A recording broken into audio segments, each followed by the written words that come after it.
Kalau hari raya macam ni, orang nak follow tak? Okay kan, macam biasa suruh saya mula boleh tak jawab jemput follow, sebab lambat follow rugi CV bila kita masuk musim perayaan lah. Kalau you orang tanya saya yang paling best dalam projek Multiplan ni, cuba korang bayangkan, bukan hari raya aku pun aku shopping.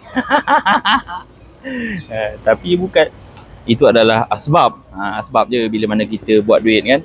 Kita dah terlebih buat duit ni. Bagi saya kadang-kadang kalau kita pergi tempat macam ni, bukan kata mahal lah kan. Dulu yes, saya katakan memang mahal kan? Harga baju pun RM45 pun rasa mahal. Tapi hari ni aja harga baju kan 500-600, kasut pun beribu-ribu kan. Okey dah, okey sangat lah. Sebab apa?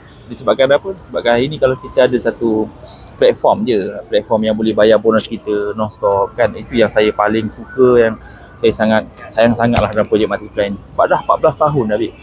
Kau bayangkan lah, di waktu orang lain kan beraya pergi kerja, hari naik Khamis, hari Jumaat ni kan, di saat orang lain bekerja, kita menyibukkan diri tu. Nampak tak?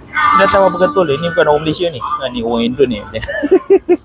So kepada you all, saya nak hari raya macam mana saya beraya hari ni, you all boleh follow saya, insya-Allah lah teknik yang saya boleh kongsi dengan you all. Mana tahu boleh ubah hidup diri dan keluarga you all, betul tak?